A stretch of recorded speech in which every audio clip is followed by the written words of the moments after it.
Novocaine is from directors Dan Burke and Robert Olson, the directing team behind the horror comedy Villains, and written by Lars Jacobson, who also worked on Day of the Dead Bloodline. It stars Jack Quaid from The Boys as a mild-mannered bank teller who has a condition where he can't feel pain and has just met the woman of his dreams. Except now the bank has been robbed and the criminals took the woman hostage.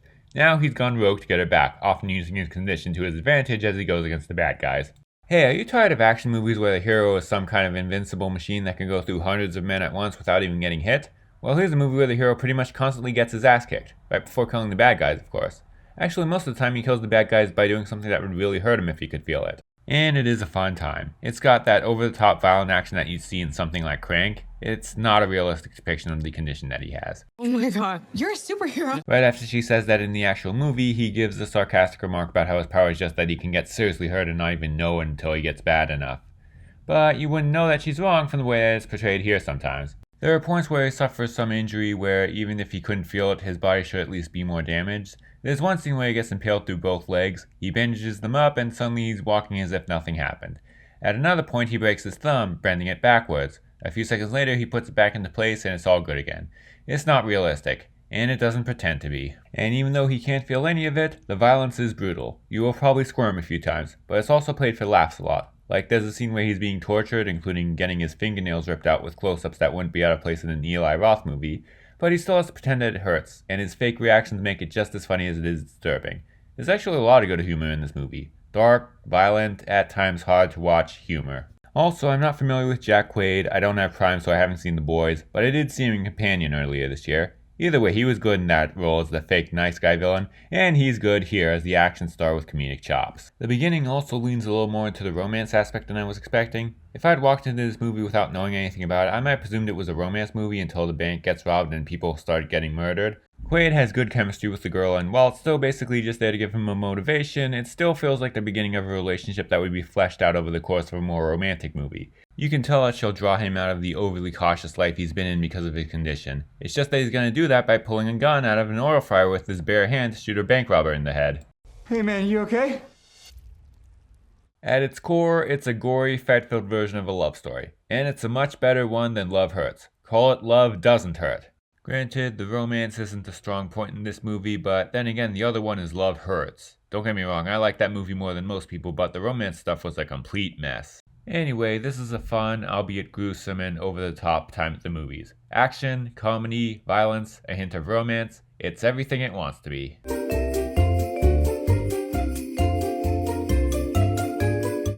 We are the Intermittent Quartet. Some quartet. We sell refreshments at the Met. At the Met? And now our operetta ends. We'll have an interment. I see skies of blue and clouds of white. The bright, blessed day, the dark, sacred night. And I think to myself, what a wonderful world.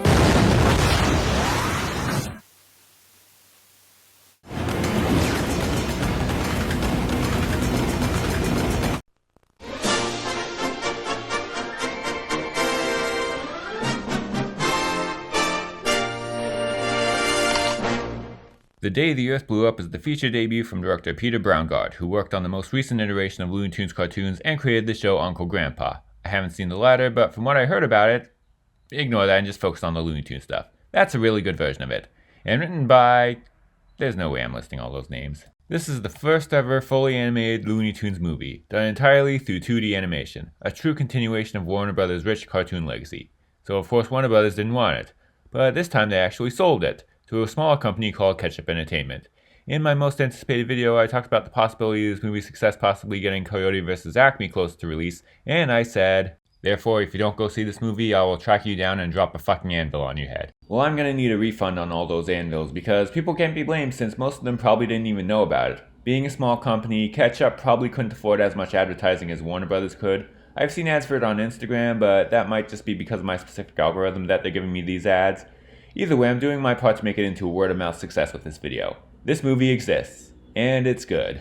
Okay, while I was making this video, the news broke that Coyote vs. Acme is being negotiated for sale to Ketchup, and there are rumors that the entire Looney Tunes brand may be going up for sale. I don't know, I felt like that should probably at least be mentioned. whatever. If this movie is on its way to becoming a word-of-mouth hit, I'm still doing my part. Unfortunately, this is only a Daffy Duck and Porky Pig vehicle, with the supporting role from lesser-known character Petunia Pig. As in, if you want to see any other character, you're out of luck. There's no Bugs Bunny, no Wile E. Coyote and Roadrunner, no Sylvester and Tweety. I think there was one line in the movie that I'm pretty sure was read by the voice actor for the grandma. No Marvin the Martian, which is particularly surprising because the plot of this revolves around aliens. I was at least expecting a cameo, but no, that would actually make sense. Either way, this is a top-tier Daffy Duck and Porky Pig cartoon. It's full of that classic Looney Tunes humor, although with a little less cartoon violence than I was expecting. If I end up calling this video something like graphic violence and cartoon violence, that title is a goddamn lie. But it does still have a near constant string of loony slapstick humor and cartoon antics. It's full of sight gags, cartoon physics, and yes, the occasional cartoon violence that comes from things literally blowing up in somebody's face. Boy, that almost blew up in our... The kind of thing that only occasionally appeared in Space Jam 2. Except this time it's the whole movie, it's done better, and there's no Warner Brothers advertising bullshit. I know last week I used the fact that Captain America Brave New World had 5 writers to justify that it was underwhelming. Well, now this movie with a lot more than that is actually good. I guess they put their heads together and came up with a lot of ideas for antics to put in there.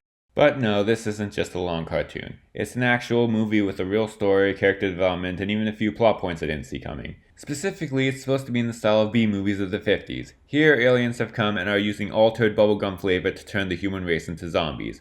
But Daffy and Porky have just gotten a job at the gum factory they're using to put forth this plan, and Petunia Pig has worked there for much longer, and they're all set on stopping him. And it does feel like the kind of story that would be in one of those movies, but a little loonier. The world that these characters are in is styled like the 50s with the occasional gag about present-day technology and at least 2 memorable needle drops from the 80s and 90s. But mostly, it's a tribute and continuation of the classic Looney Tunes cartoons. Fun and funny in a silly type of way. These characters, who are pretty much old enough to be your grandparents, have still got it to this day, even if their owners don't care. Release Coyote vs. Acme or just sell already, you cowards.